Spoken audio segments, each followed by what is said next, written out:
Okay, our topic for the session of this morning is, as you see, bearers of the torch. And this is one of the major lectures that we're giving in a seminar relating to two major philosophical questions. The torch is the Torah that going from generation to generation to generation, from the beginning point to the destination. And one of the two problems that people facing when they want to verify the spiritual truth, there are, as we mentioned in the lectures in Shabbat, so many ideas, so many philosophies, so many theories that claim that they have the truth, especially the religions. When you want to relate to this from a logical, rational point of view, you always find that the beginning point is very vague, is very unclear.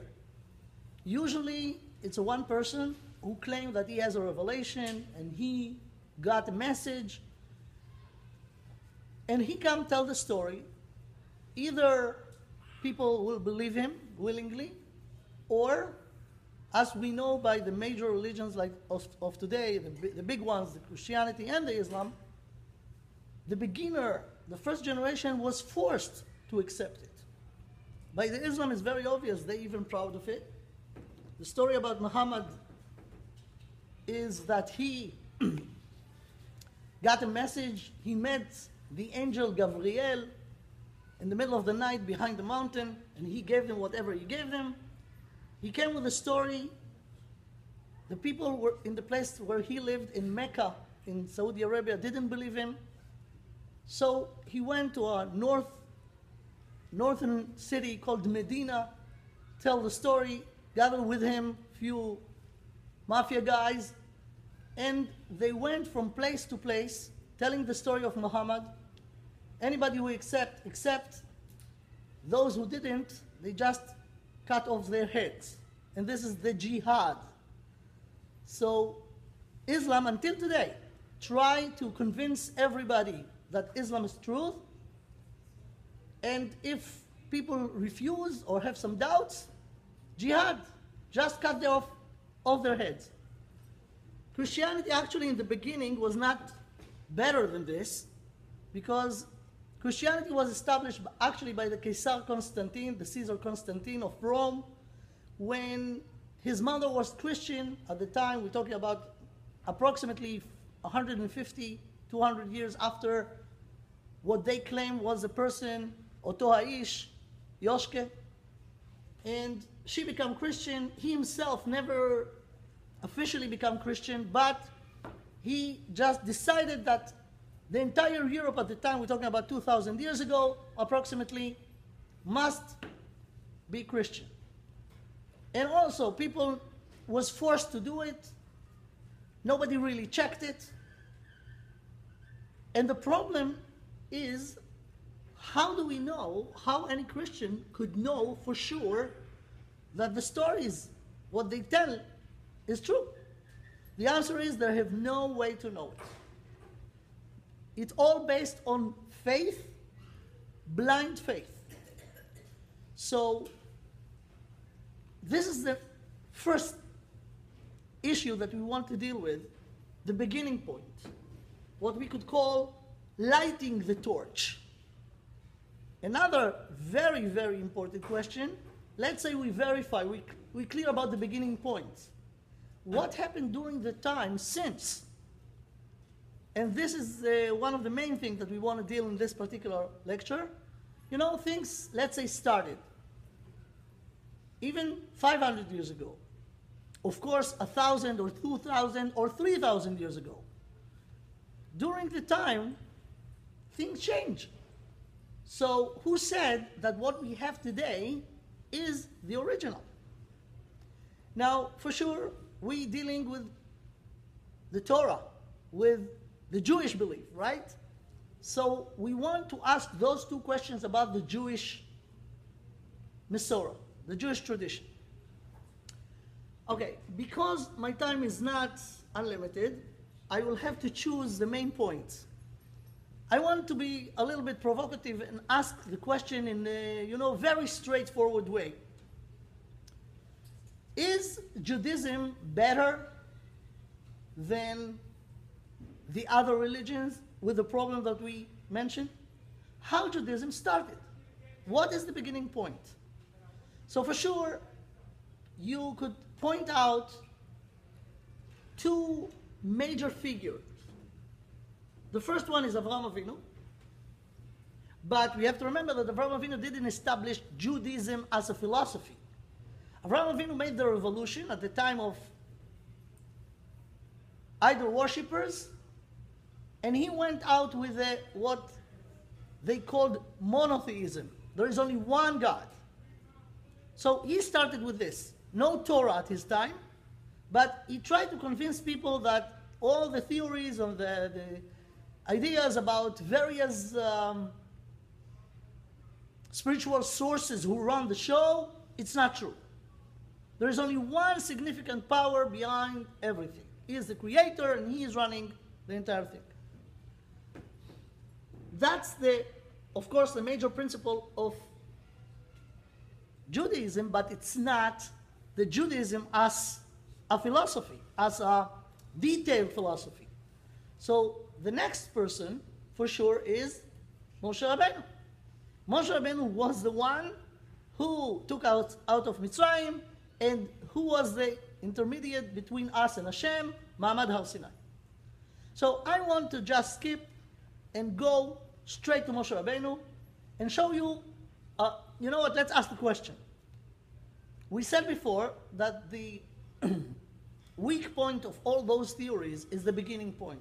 Why? Because one person come, tell the story, and either you believe him, or you're forced to believe him, or you do not believe him, right? So apparently, we're facing the same problem with Judaism. Everybody remember the story in the beginning of Sefer Shemot about Moshe Rabbeinu as a shepherd going and saw this amazing vision of the burning bush, right? And Hashem appeared to him, as he said, that's what Moshe Rabbeinu said, Hashem appeared to me from the bush and send me. I'm God. I want to send you to take the Jews out of Egypt. For sure, everybody over here remember this story, right?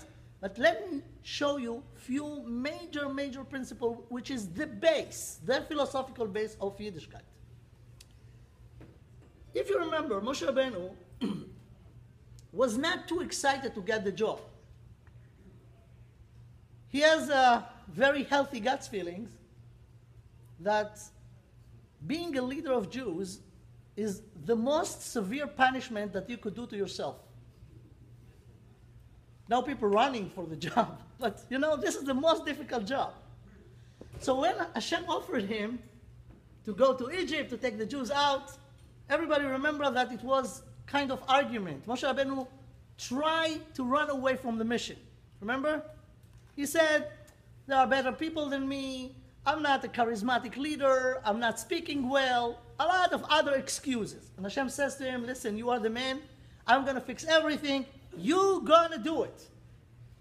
Among the arguments that Moshe Rabbeinu raised was one that I believe every rational Jew will also raise. Hashem told him, go to Egypt, tell them, the Jews, the slaves, that the time of redemption come, Hashem appeared to me and sent me to take you out. So what do you think? Moshe Rabbeinu, what crossed his mind at the time? I will go to a bunch of Jews and tell them that I met God. They'll say, are you crazy? So many cuckoo guys all over claim that they met God. Some of them even decided that they themselves is God. So, welcome to the club of crazy people. So Moshe Rabbeinu was aware of this, and he asked Hashem, you really want me to go to them and tell them that you sent me? They're not going to believe me. Look at the verses. ויען משה ויאמר, ספר שמות. והם לא יאמינו לי, ולא ישמעו בקולי, כי יאמרו, לא נראה אליך השם. So Moshe Rabbeinu raised a question. And actually you have to know that Moshe Rabbeinu was not just really concerned about his prestige as a normal person. Actually, what's he asking over here? Hashem, do you really want that Judaism will be based on a story of somebody? And always a question mark will be there. Who said? Maybe it's not true. Maybe just, dream about this. It never happened. Judaism should be based on something more solid. That was the question of Moshe Rabbeinu. And Hashem answered him, and this is very, very major. Look at the answer. Hashem told him, you're right. No. Judaism will not be based on the story of you that I met you. Here's the answer. Vayomer. Hashem said, speaking to Moshe Rabbeinu, Vayomer ki eheya imach, וזה לך האות כי אנוכי שלחתיך, בהוציאך את העם ממצרים, תעבדון את האלוקים על ההר הזה. And actually what's written over here, Hashem told him, listen, you're going now to Egypt. You're going to take them out. But Judaism will not be built on your claim. You'll bring them, when you take them out, it will be our process, but when you'll take them out, you'll bring them right here to this place where you see me now talking to you from the burning bush. You know how do you say bush in Hebrew, in the Torah? Sneh. And that's one of the reasons that the mountain called Har Sinai, because the sneh was in the same mountain. So Hashem told him, you will bring them back here. And the same way I'm talking to you, and you have no doubts that you're really speaking with me, they will have the same experience. So the belief will be only until you will come here. But until you will bring them here. When you will bring them here and I'll give them the Torah, that will be in a way that they will not hear from you, but I will speak to them. And sure enough, after the entire story of Eser Makos Mitzrayim, the Jews came to Har Sinai. In Sefer Shmot, Parashat Yitro, right before the Ten Commandments, the Aseret HaDibrot, right before Maamad Har Sinai, Hashem repeat this to Moshe Rabbeinu. Look at this. Vayomer Hashem el Moshe.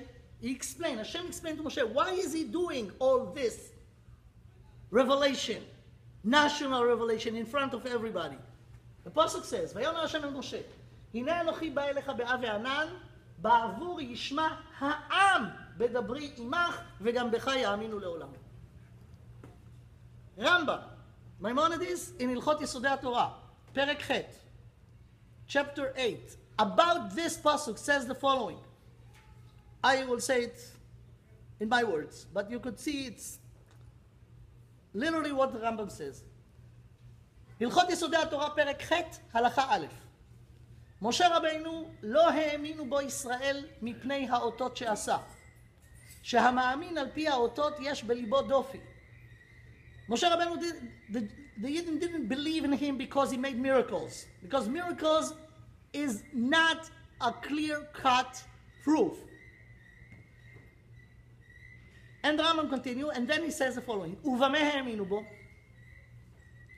Why we are sure that Moshe Rabbeinu is a real prophet, a real messenger of Hashem, says the Rambam, the Lashon of the Rambam, Uvameh ha'aminu bo b'ma'amad Har Sinai, she'einenu ra'u velo zar, ve'oznenu sham'u velo acher. האותות והלפידים, etc. Continue the Rambam. ומניין שמעמד הר סיני לבדו הוא הראיה לנבואתו שהיא אמת. From where we know that this is the only real proof, שנאמר, and the Rambam quotes this post, שנאמר הנה אנוכי בא אליך באב וענן, בעבור ישמע העם בדברי עמך, be aware of the following, וגם בך יאמינו לעולם. Says the Rambam, in you they will trust you forever. Says the Rambam. וגם בך יאמינו לעולם, מכאן, from here we learn, שעד דבר זה, until מעמד הר סיני, לא האמינו בו אמונה שהיא עומדת לעולם, אלא אמונה שיש מאחוריה הרהור ומחשבה. So until, if you understand, after the 10 plagues, the Dam, Tzfardea, Kinim, Arov, when even Paro was convinced that Moshe Rabbeinu could not do such a thing from his own power. And after Kriyas Yamsuf, when it's mentioned in the Torah, that after Kriyas Yamsuf, Vayaminu ba'Hashem u'b'Moshe avdo, says the Rambam, even the emunah of after the 10 Makos and after Kriyas Yamsuf, you could think maybe. When it's sure 100%, Maamad Har Sinai. מכאן שעד דבר זה, meaning until Maamad Har Sinai, you could have doubts. But Maamad Har Sinai, no doubts. Why? Because we didn't accept story from somebody who tell us. We experience it ourselves, with our eyes, with our senses. We know for sure. Now, how many people were there? 600,000. The Torah says that the numbers of the men from the age of 20 to the age of 60 was 600,000. Yotzei Mitzrayim. The same number of ladies, we're talking about 1,200,000. Now, actually, we're talking about 600,000 families. How many children in each family? Don't forget that the Egyptian hated us in Egypt because Bnei Israel paru, vayishretzu, vayirbu, vayatzmu b'me'od me'od. So it doesn't say number, right? But for sure, each family was more than one kid and a dog. Right? So we could assume that they have at least 8 kids in the family, or 10. Only the children is 6 million. Add to this the adults. Add to this the people from the age 60 to 120. Moshe himself was 80 years old at the time, and he has many people in his generation. So we're talking about millions of people. And I mentioned on Shabbat, and I repeat this again. Those people was known from the beginning as stubborn people. Kshei oref. Not people that you could sell them anything that you want and just, they're very criticized. They are not, people think we are the smart Jews, meaning our generation. No, it's old stuff. We was like this since the beginning. So many people in the beginning was eyewitnesses, not just to the 10 Makos, not just to split of the sea, not just, we're talking about they met Hashem himself. As the Torah says, Panim befanim diber Hashem imachem bahar mitoch ha'esh. You all saw it. This is major. Because with this is the exclusivity of the Jewish claim. No one in the world claims such a claim. That in the beginning, the entire nation saw and experienced all those things. Okay, this is the first argument. Now let's start the lecture. We're talking about the torch. Okay, we spoke until now about lighting the torch. The question is, since then, we're talking about more than 3,300 years. A lot of time, right? So let's say the Jewish nation saw God, they accept the Torah. What exactly they got? Question number 1. Question number 2. All this time, maybe things changed. Maybe we do not have the original, right?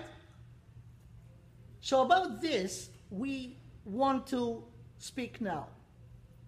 Bearers of the torch, those who take the torch, meaning the Torah, bring it to the next generation, to the third generation, etc., until the torch got to us. Could we prove that the Torah that we have today is the same exact Torah that Hashem gave us in Maamad Har Sinai?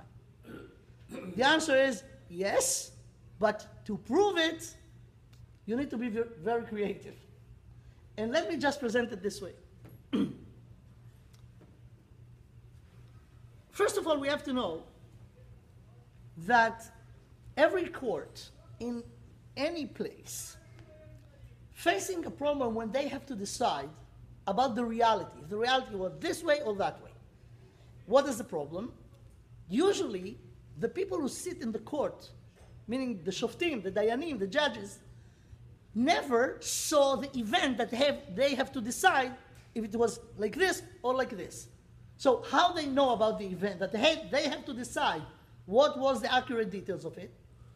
From the parties that came to them, right? So how it works? First of all, party number one, let's say the court sitting, party number one come, and the court says, okay, what do you have to say? Tell us the story. They hear the entire story with all the details from the first party. This party finished, then the turn of the other. Okay, what's your story? If they agreed about the details, no need for the court. The problem is that they say story, but there is one or two things that this party blamed the other and this party blamed the other. Now the court has to decide. How the court going to decide? The court just heard the story from this one and this one. They have no reason to believe to this more than to the other. So how it works? So it works as I'm going to say. First, they hear the argument. After they hear the argument, the court now asks the two parties, could you support your argument? Could you prove your argument? Right? And the more evidence that you bring, the court will weigh it and will decide how was it. What is the most important and the thing that the court will trust better than anything else? Witnesses, eyewitnesses. If one of the parties would say, you know what, this is my argument, I have eyewitnesses that could support my opinion. And here, already we have a big, big thing. Because if you take, let's say, to court today, all the religions in the world, and each one of them will tell their theory, right? Okay, we heard the theories. Now we're going to the next proofs. Imagine that all of the religions will say, I don't have any eyewitnesses. Somebody told me the story and I believe him, and I asked the court to believe. If all the religions will say the same and only one will say, you know what, I have eyewitnesses, even before the court heard anything, they are in better shape because they at least claim that they have eyewitnesses, right? This is the situation. As I mentioned in the beginning, all the religions in the world don't even claim that they have eyewitnesses. Somebody come, tell a story, and they decided to believe him, right? The Jews are the only ones who said, we have eyewitnesses. Really? How many? Few millions. Wow, impressive. What is the next problem? Technical problem. Even if one of the parties will say, I have eyewitnesses, that by itself is not enough. The court will say, okay, eyewitnesses are very important if we could talk to them, so send them in, go out, let me ask them, I will know how to ask to verify if they're saying the truth, right? Without it, it's worth nothing. So in a way, if we make the court case today to deal with event that happened 300 years ago, of course the Jews will say, we have eyewitnesses, few millions, right? But when the court will ask them, okay, let me talk to them, what will be the answer? We're sorry, we have a little problem. They passed away more than 3,300 years ago. Really? So what will be the next question of the court? If so, you never met him. You never met them, right? Because they died before you were born. We're talking about the Jew who represent the case today. So the court will ask the representative, right? So how do you know that they will exist? You never met him. What will be the answer? It's written in the Torah, right? What will be the next questions? Who wrote the Torah? As a court, I need a reliable document. Who wrote the Torah? Who said that it's a reliable document? So apparently you could not prove it in court, right? And then, in other words, you ask the court to believe you. So if you ask the court to believe you, you back to the first box. It's also based on belief, right? Understand the problem? Okay. Now I'm going to start the lecture. We could prove to a court today, based on the testimony of the eyewitnesses, that everything that the Torah describes about what happened in the revelation of Hashem in Maamad al-Sinai really occurred in a way that the court will have no choice but to accept it. It seems impossible. Let me show you.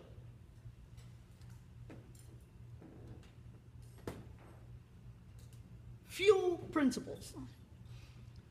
First of all, we have to know that there are ways to prove events that happened before our generation, logical proofs. Even though today nobody who lives in this world today saw the things that happened, let's say, 200 years ago. There are logical ways to prove it. For example, for extreme example, everybody heard about George Washington. There is a famous bridge that I believe most of you has to cross in order to get here to Connecticut, right? Question. George Washington, who said that it was such a person? Maybe it's a fairy tale. Nobody in this generation saw him. So is it possible that it's just a fairy tale, never happened, no such a thing? There is any rational person in the world that will have this doubt? The answer is, for sure not. Why? Why? Nobody saw it. I just will tell you the following. If George Washington never existed, nobody could explain how the entire world knows about this when it is a fairy tale. If it is a fairy tale, how everybody do not have doubts that it's a fairy tale. There are ways to prove it, and not just George Washington. Let's go even further. Alexander the Great. We're talking now about 1800 years ago. It was such a person, yes or no? I mean, anybody will say, you know what? I have doubts, maybe. No. Now, based on this, there is an ability to prove events or people or anything, even though nobody saw it today. I want to continue in this path and show you something. In order to do that, I want to use a mashal, very powerful mashal, very powerful parable that by itself raise a real issue, real problem. When I start to go into it, everybody will forget that we are in Arachim seminar, we're talking about the Torah, about Moshe Rabbeinu, because this is a hot topic by itself and very important one. And I'm not talking about, same story, events that happened many, many years ago. And the question is, could we prove the event, yes or no? I'm not talking about Maamad al-Sinai. I'm talking about World War II and the Holocaust. Not thousands of years ago. 70, 100 years ago. The end of the war. 70, 80 years. Okay? Now, World War II, also many people of today was born after. But there are a few survivors, right? The question is not about the war itself. Nobody in the world could deny the war. But the Holocaust and the denying of the Holocaust is a real issue. There are many anti-Semites, many neo-Nazis that deny the Holocaust. They said no such a thing. The Jews invented this. Never happened. So they didn't deny the war. It was a war. And in the war were many casualties from all parties. And Jews also were killed in the war. But what they deny that never was a plan of Nazis to take Jews and just kill them because they're Jewish. For somebody who hears this claim for the first time, which I'm very doubt if there is anybody around here, but when you hear this claim and the first time, you could think, come on, you could not deny this. It's a joke. Nobody could deny it. But anybody who thinks it's so simple, I just suggest you to learn more about how successful this false theory and popular among many, many societies around the world. Many people has doubts. Not Jews, but non-Jews. Now, for us as Jews, it's very important that people will never be able to even think to deny the Holocaust. And we are facing a big problem with this. Why?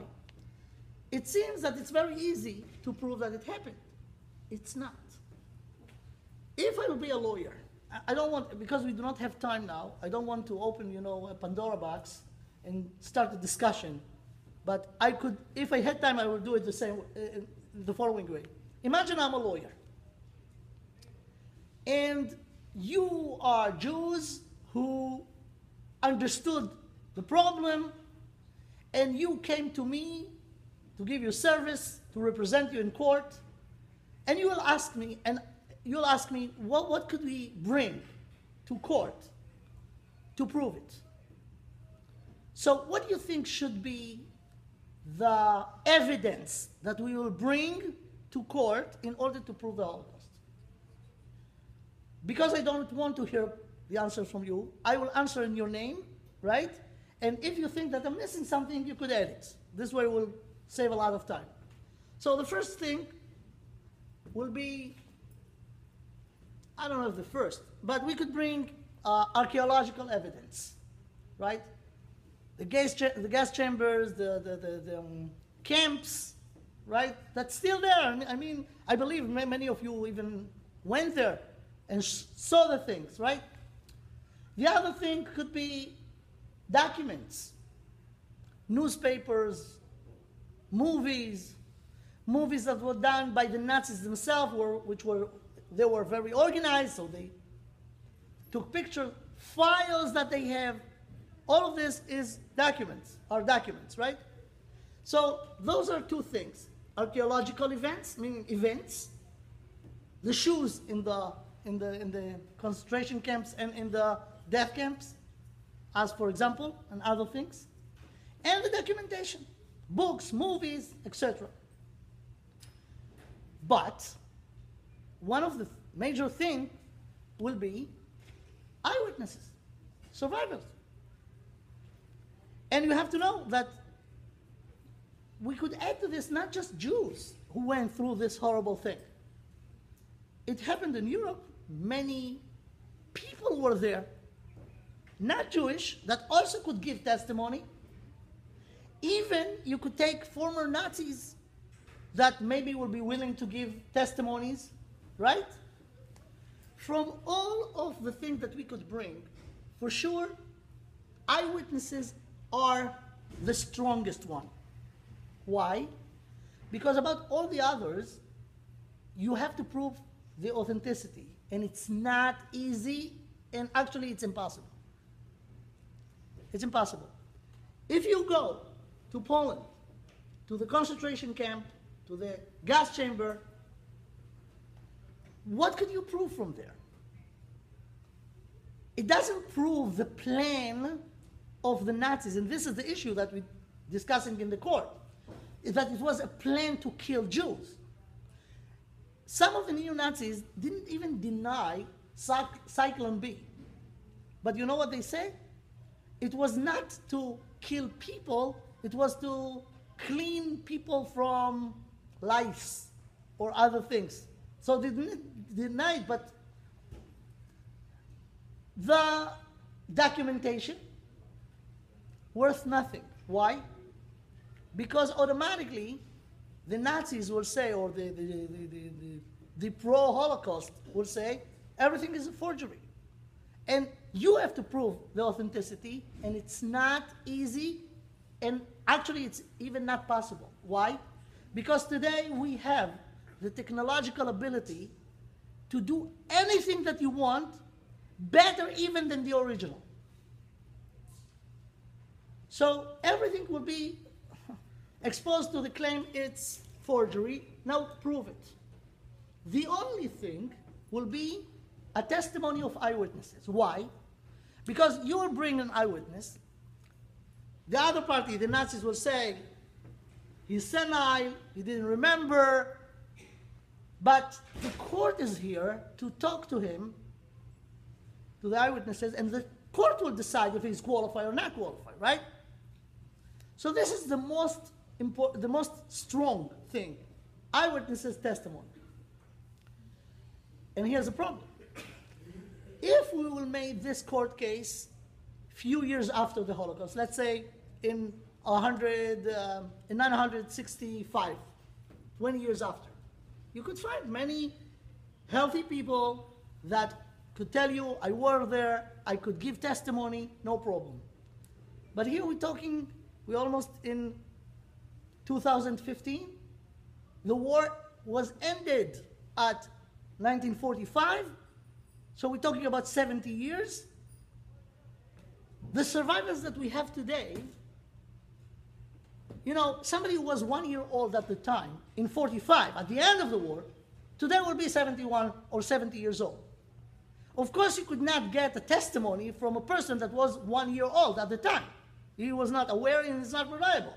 So what will be the lowest age? 81, not even, 85, right?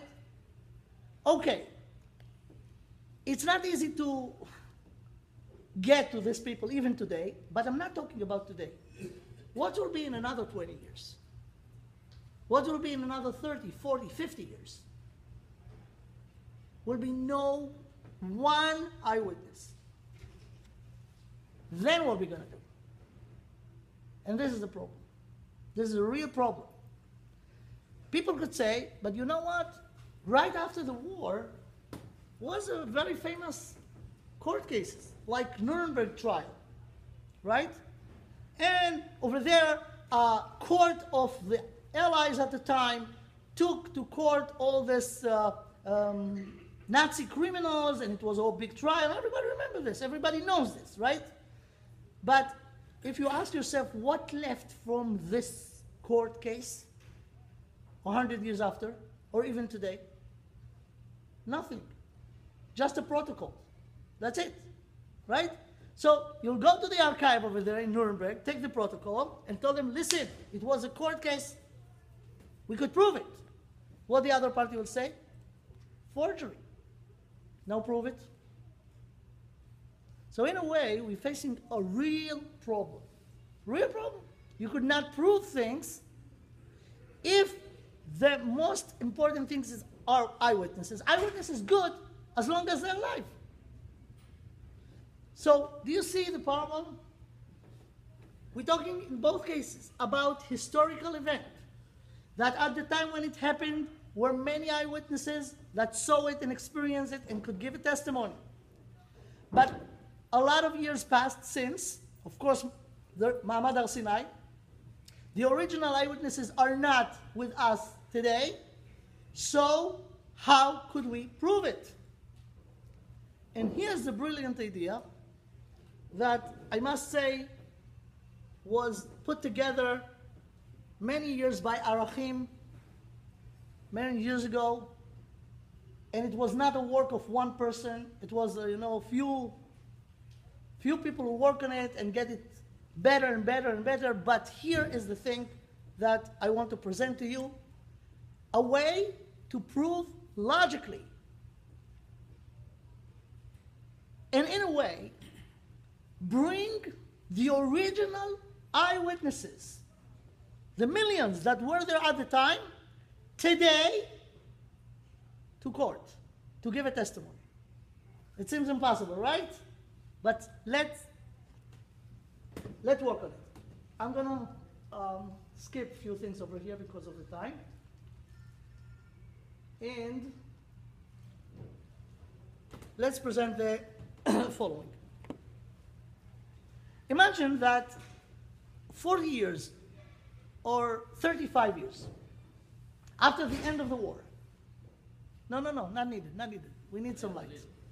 We need some light. Later on. Imagine that we are now, let's go back to 1975. No, 1980. 35 years after after the end of the war. Right? The war was ended at 45. Now we are in 1980. Almost 35 years ago. A group of brilliant Jewish people sit in Yerushalayim and think about the problems that I just presented to you. And they think what we could do in order to make the memory of the Holocaust undeniable, in court, not, in the memory of people. And they thought about the following. Now we are 35 years after the Holocaust. Let's gather together as many survivors as we can from all over the world, because after the war, not everybody came to the land of Israel. Some people went to Australia, to United States, to South America, different places in the world, right? So we'll go to Bet Tfutzot in Yerushalayim and ask them to give us a list of people that the common denominator of all of them will be that they are Holocaust survivors and the current address of those people, where they live around the world. It's very possible at the time that Bet Tfutzot could give us a list of, let's say, 1 million people. Very makes sense, okay? So we got the list with the current address of those people, and we send them a letter. In the letter, we present the problem. We tell them, listen, we want to just make a big project to memorize the horrible things that happened in World War II to the Jewish people, and we ask your cooperation. So we told them the following. We want to do a big court case. It will take place in Tel Aviv. And we give them a few years in advance notice. So you all invited in 5 years from now to Park HaYarkon in Tel Aviv. We send them a plane ticket. Plane ticket, be ready. Come here and give us a testimony about what did you say. What did you see, what did you experience? Okay? Now, anybody who met ever a Holocaust survivor aware of the problem that those people, many of them, could not talk about what they went through. It's too painful. So we have to think about this too. And we have to take into account all the technical things in order to do it. And we have to be very efficient.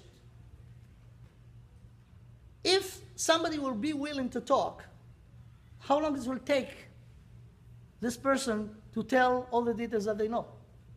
A long time. We have very limited time to do the court case. You could not just take testimony from 1 million people. It will take forever. So in order to be efficient, we do the following.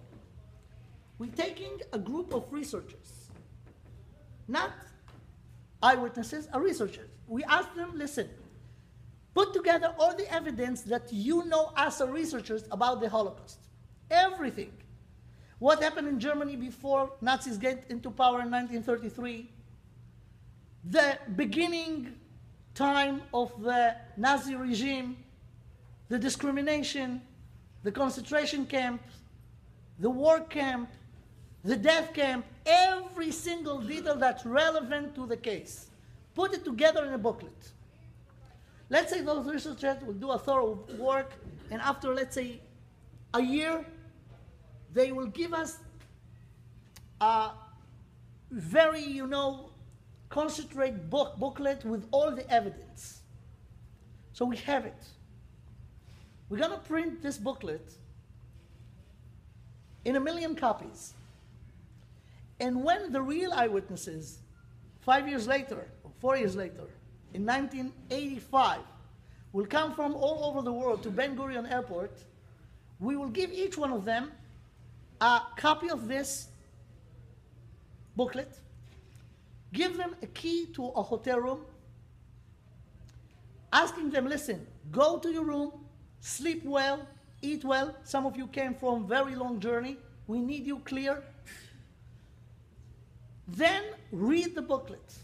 And the booklet will be written in a way that only one page will be written, the other one will be blank. Why? For those people, we're asking them, read carefully what our researchers just put together. But because you were there and they didn't, maybe you know things that they didn't know. So write it down. If you know that one of the things that the researcher wrote is not true or not accurate, mention it. Okay? After 24 hours, or if you want 48 hours, let's give them much time they need. We're collecting at the year 1985 all those booklets from the Holocaust survivors with their comments to it. We're taking all these million books or booklets, sending them back to those researchers and tell the researchers the following. Rewrite it with all the comments. Don't argue with the comments.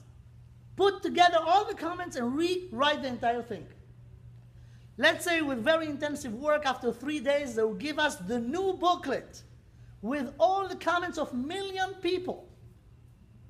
Now we will do the following. We'll take a judge with international reputation that nobody could have some doubts about his ability or professional abilities to be. And we gathering together all these 1 million eyewitnesses, and we're telling them the following. Now the judge going to read out loud the booklet that actually you wrote, right? But because not all of you were together when you wrote it, some of them going to hear it first time, right? Listen carefully. He's going to read it out loud, word by word. If, after you will finish it up, nobody will have further comments, that will be your testimony. Okay? Wow, this is very efficient. After 7 days, 8 days, we have a testimony that we got from 1 million people. Let me put together the conditions in order to make it so reliable. We have a very extreme standards of what we're going to do. So, and here now you could maybe just dim it a little bit. The first thing to do the document is, that's it, too much. Gathering the survivors. We want to take a testimony from them, right? Now, the condition will be, they have to give a testimony, but not everybody will be qualified to give a testimony. We will be very, very selective with very high standards. Who will be qualified? Only somebody who were there himself or herself. Meaning, not somebody who heard about the events from a cousin that heard from the neighbor. Only people who were there at the time in the war itself, and this is the meaning of direct testimony. The other thing, after we will get the testimony from those people, again, if you remember, in Tel Aviv, in Park Hayarkon, 1985, we asked those people who are now our eyewitnesses that when they're going back after this conference will be over, they will go back to their places, to their houses, to Australia, to South America, to all over the world. Many of those people, you have to remember, lost the entire family in the Holocaust. Some of them were married, they lost their spouse. And after the war, they rebuild their family. They have children. Those children was born after, not in Europe, not in different place. So we asking those eyewitnesses 40 years after that when they going back to their new families that they lived after the Holocaust, they must gather them and tell them three things. I will mention only two now. Later on, I will add the other thing. They should gather together their family and give a testimony to their family after the testimony that they gave in Tel Aviv about two things. We were in the war in a certain place, and we experienced what happened. It's not a story. We did it. The other thing, 40 years after we came to Tel Aviv to give the testimony, and with us, each one will say, was 1 million people around me that came from all over the world and made this documentation about what happened 40 years ago. Okay? This is the meaning of this condition, transmitting to the future generations. There is another thing, I'll mention it later. Writing a book. After the judge going to read everything and everybody will hear and there will be no further comments, we will rewrite the book. Actually, we wrote it already. But this book will be edited in a way that everything will, for sure will be accurate. Writing a book that will be the document. In the book will be very, very serious condition. Prohibition of change. What is the meaning of this? Imagine that 5 years later, 1990, somebody will come and say, you know what, I also a Holocaust survivor. 7 years ago, I also got an invitation to come to Tel Aviv, but I couldn't make it because I had a business trip to the Far East. I could not make it. But if I will be there, I have a story that I could give a testimony about that is not mentioned in the book.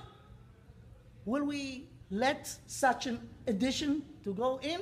No, because it doesn't make any sense that 1 million people were there and nobody knows about your story, and only you, which suspiciously could not make it to the event, only you know about it. Therefore, no changes. If 1 million people could sign it, that's it. It's done. The other thing is, and this is very, very important, distribution of the book. And this is the third thing. Remember I spoke about two things, that they will give testimony to their family, the new families, that they were at the Holocaust, at the war, and they were 40 years later with giving the testimony. Before they're going to leave the conference, each one of them will have a copy, exact copy, of the book that the judge just read out loud and everybody heard. Everybody will go with their copy. And when they will present it to their family that they built after, they will not just say it orally, give a word testimony, they will give them the book, the booklet, and they will say, this book I got there, and the same book 1 million people around me get, and this is all over the world. Why it's so important? Because remember what's the problem with the Nuremberg trial? There is only one document in the archive down there in the cellar of Nuremberg, and when you take it out, people, they will say it's a forgery. But if you have 1 million copies all over the world, nobody could say it's a forgery. Why? Because if anybody will want to change even one sentence, he must be the impossible. Go change the same sentence in 1 million copies that all over the world and convince everybody that this line were there in the original. Impossible. Therefore, this is very, very important condition, distributing of the book. And another last thing, the original book will be put in very, very safe security in, let's say,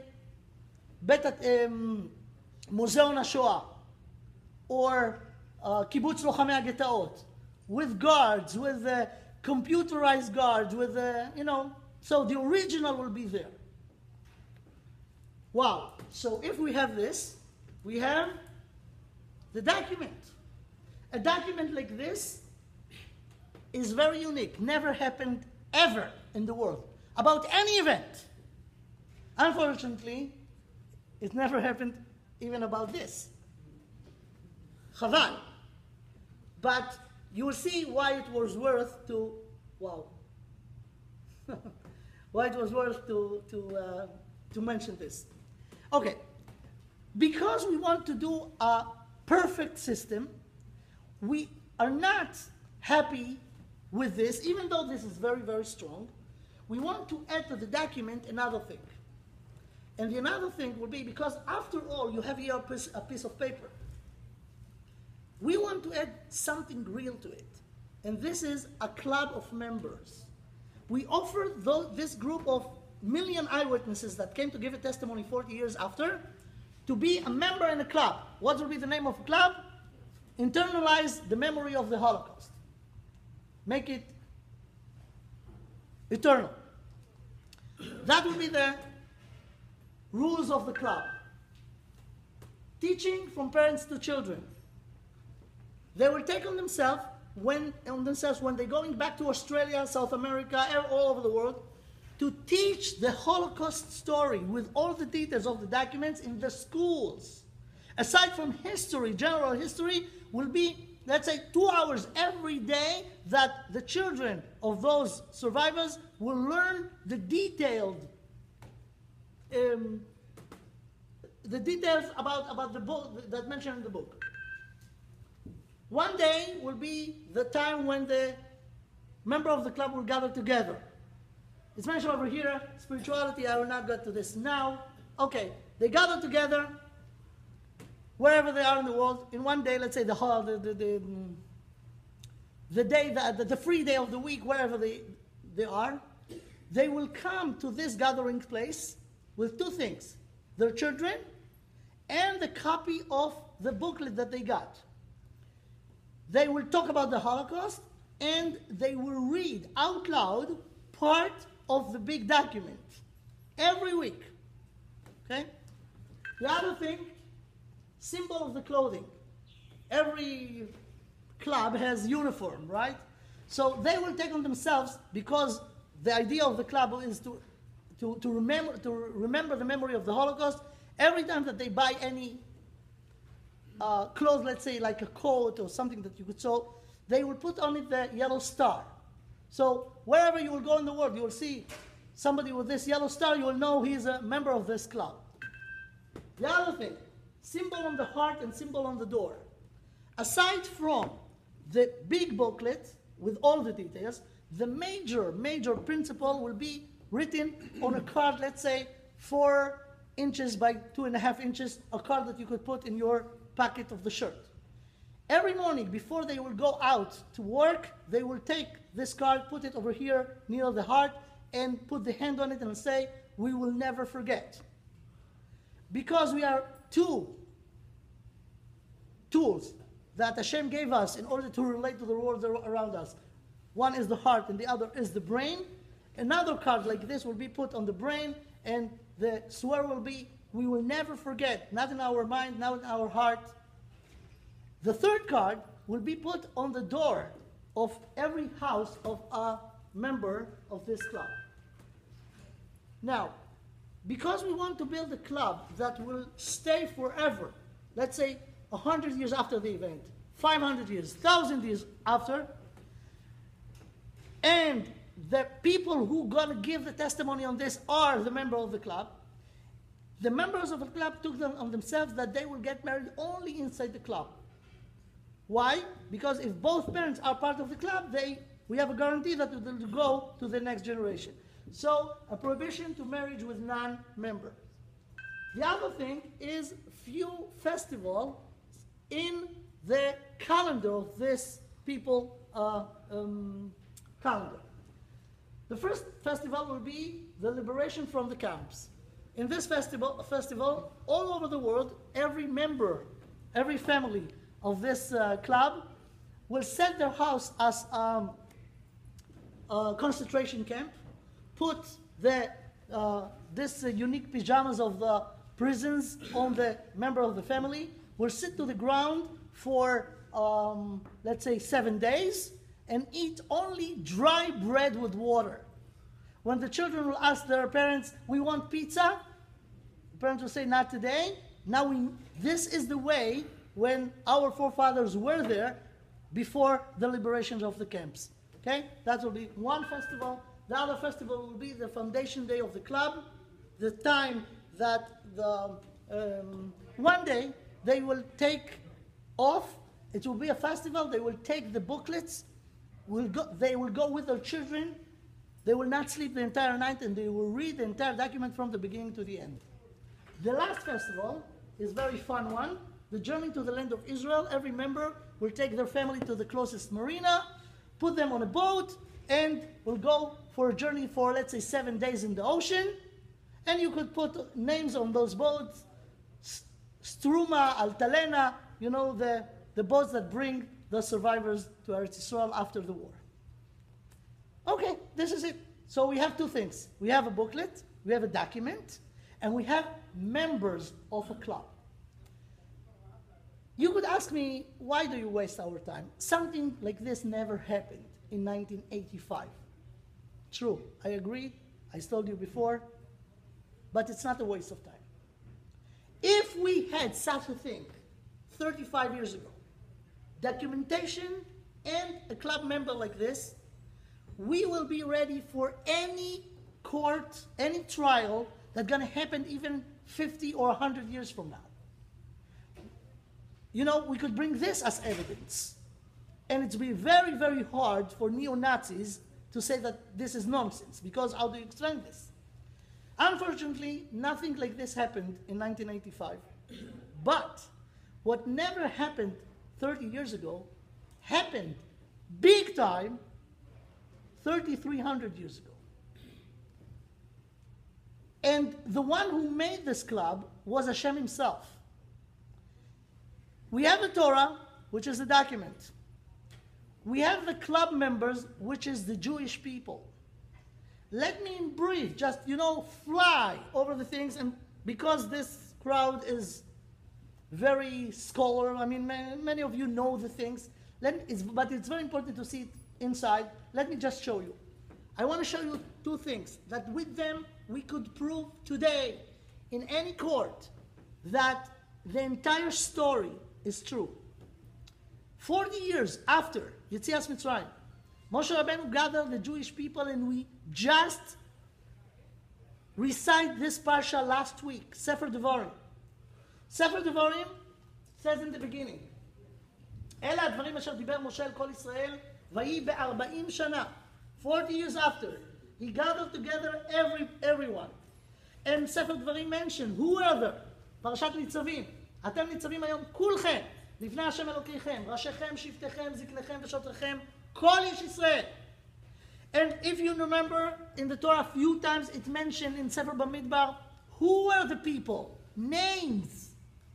The names of the Shvatim and their descendants, we know them by names. And we know that they were stubborn. And yet they saw everything and they give it to the next generation. The testimony. We just read it yesterday in Shul. כי שאלנו לימים ראשונים, השמע עם כל אלוקים מדבר מתוך האש כאשר שמעת אתה ויחי. So he gathered them, Moshe Rabbeinu, 40 years after, and speaks about events that happened 40 years earlier. And he said, you remember, you were the right? And it mentioned few times in the Torah, in Sefer Dvarim, you saw it in your own eyes. Direct testimony. אתם ראיתם את כל אשר עשה השם לעיניכם בארץ מצרים. And here he mentioned not just the 10 מכות מצרים, not just Kriyat Yam Suf, not just Maamad al Sinai. Because he's talking to them after 40 years in the desert. He asks them an amazing question. Do you remember how exactly you get food? You got food during these 40 years?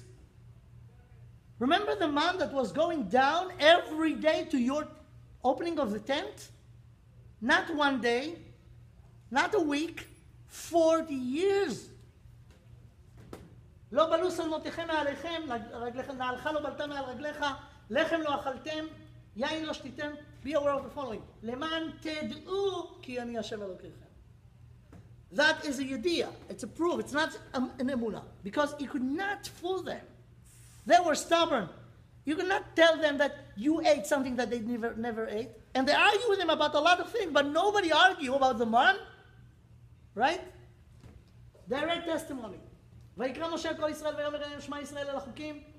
השם אלוקינו כרת עמנו ברית וחורם. We just read it yesterday. לא את אבותינו כרת השם את הברית הזאת, כי איתנו, אנחנו, אלה, פה, היום, כולנו חיים.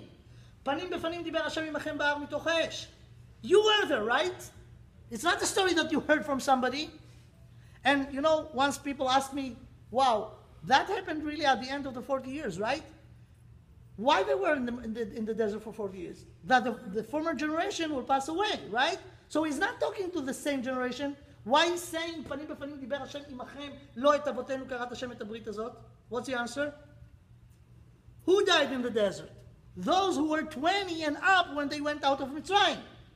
But those who were 18 and 19, and now they are 59, they were there. Many of them. So he's speaking to the people who really experienced 10 מכות מצרים, קריעת ים סוף, מעמד הר סיני, etc. Now, again, from last week Parsha, yesterday, רק ישמר לך ושמור נפשך מאוד פן תשכח את הדברים אשר ראו עיניך. ופן יסור מלבבך כל ימי חייך והודעתם לבניך ולבני בניך. There's a commandment, don't forget it and pass it from generation to generation. Writing of the book, at the end of Sefer Devarim, ויאמר השם אל משה, כתוב לך את הדברים האלה. That in principle Hashem told him in Sefer Shemot, but actually the Torah was written at the end of the 40 years in the desert. ויהי ככלות משה לכתוב את דברי התורה הזאת על ספר עד תומם. Moshe wrote down everything and he gave the Torah, and you know what, let's skip to this. He gave the Torah to the 12 tribes. ועתה כתבו לכם את השירה הזאת ולמדה את בני ישראל שימה בפיהם למען תהיה לי השירה הזאת לעד בבני ישראל. That's why it's called Aron HaEdut. Edut is a testimony, and the Torah called Sefer HaEdut because this is a testimony. ויכתוב משה את התורה הזאת ויתנה אל הכהנים בני לוי הנושאים את ארון ברית השם ואל כל זקני ישראל. Says the Rambam, each one of the tribes got a copy with the handwriting of Moshe Rabbeinu. Right? So it was given to the people. All the Torahs that we have today, Sefer Torah all over the world, are copy of the original copies that Moshe Rabbeinu wrote in his own handwriting. And this is an amazing thing by itself. Because Sefer Torah are coming from all over the world, and they are all the same. You could not find any community that have a chapter in their Sefer Torah that nobody else know about. Exactly the same. To the letter. Of course, the details. Okay, so this is it. I'm sorry that I have to run because we have just to cover the... Okay, and the Sefer, the Aron HaEdut was in the Luchos HaBrit was in the Aron HaEdut. Let's go to the club. We do not have just the document, the Sefer Torah. Amazing the way as it is. But we have also a real, alive eyewitnesses. We, I, you, each one of us. ושיננתם לפניך ודיברת בם. There is a mitzvah to teach, to learn the Torah and teach it to our children. And our children knows in details everything that happened to our forefathers in the desert.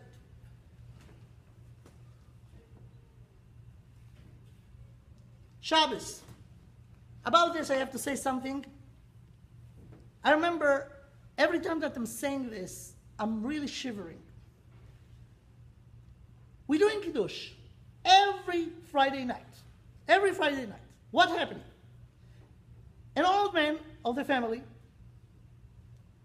stand before washing hands and take a cup of wine and say Kiddush. What did they say in the Kiddush? What were we saying in the Kiddush? Why are we doing this? Zecher למעשה בראשית, zecher ליציאת מצרים. In the memory of Yetiat Mitzrayim. Now imagine the following picture. Try to picture it. A grandfather standing doing Kiddush, the family around him, children, grandchildren, and let's say the children are so smart they really understand what their grandfather is saying. And one of them, a 4 years old, smart boy, heard that his grandfather says, Zecher Yetiat Mitzrayim. So they finish the Kiddush, everybody drink, they go into wash. This little kid, standing right behind his grandfather, and ask him, can I ask you a question? Of course, what's the question? So the little kid will ask his grandfather, you said that you're doing this for the memory of Yetzias Mitzrayim. You were there when the Jews went out of Mitzrayim? What will be the answer of the grandfather? He will smile and say, yeah, I'm old, but not that old. It happened many, many years ago.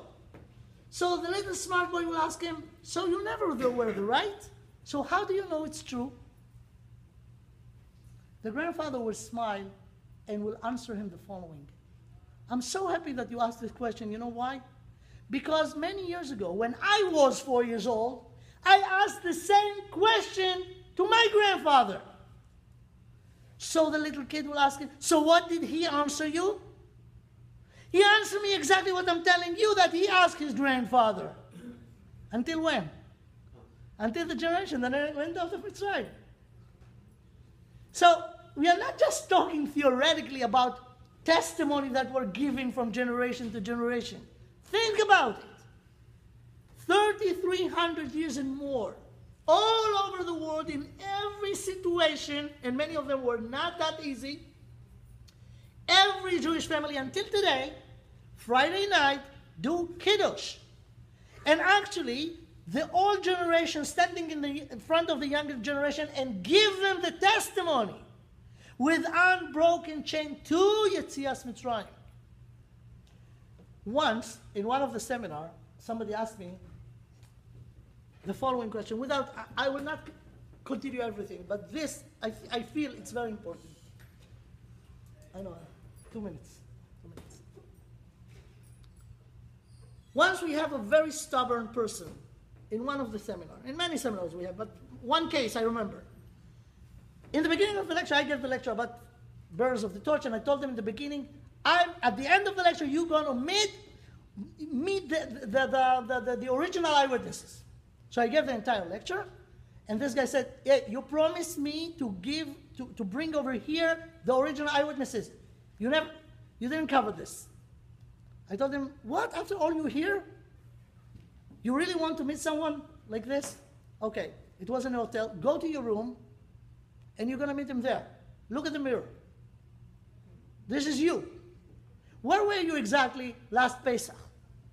He was not from at all. But matzah, you know, Leila Seder, they do, even in the kibbutz. Why did you eat matzah? Why? Because you saw it in your parents' home, right? And where they got this idea. Same thing, right? So you are the witness. You didn't convince me. I told him, okay, you really got me angry. Listen to the following. You seems like an intellectual person, right? Let me ask you a history question. Did you ever heard about Yetiat Brazil? You look at me, Yetiat Brazil, what is this? You do not know? 400 years ago, it was a very severe anti-Semitism in Brazil. It was a Jewish community over there for 40,000 people. And the anti-Semitism got really extreme, really crazy. It was dangerous to walk in the street. They have a very charismatic leader. He told secretly, give a message to every member of the community. He told them, listen, we have to run away from here. It's very dangerous. So one night, everybody will meet with me in Rio de Janeiro on the shore. Everybody did this. He gathered them together and said, we have to run away. How are you going to do this? Good. How are we going to do this? Don't worry. He raised his hand, the Atlantic Ocean split, and they start walking in dry land, all the way to the Mediterranean Sea. It took them 4 months, and they got to Tel Aviv. After 4 months walking in the middle of the ocean, and they got to Tel Aviv, it was Tuesday, 2 p.m. The Jewish population in Eretz Yisrael at the time was very poor, but they were very happy about this 40,000 people that come to make the issue stronger. They didn't have so much ability to accept them, to welcome them, but they could afford the following. They give each one of them a borekas and a can of Coke. And it was Tuesday, 2 p.m. And since then, to memorize this, every Tuesday, 2 p.m., the Jewish people in Eretz Yisrael doing a kiddush over a can of Coke and a borekas. You never heard about this? He said, no. I told him, okay, here's the proof. You know why you never heard about it? Because it's never happened. But about Kiddush and Leil Shabbos, you heard? Yes. You know why? Because it happened. Okay, there is more, but we have another lecture that will be a completion of what we just started over here. This is part, really a drop in the sea of the things that we bring or present in the seminar. So I want to invite Rabbi Ordman to continue. Do you need some time to say it? No, I just want to switch it on. Okay, that's it. So there is more. Anybody who wants to hear more, there are ways to. No, wait. No. There are ways to learn about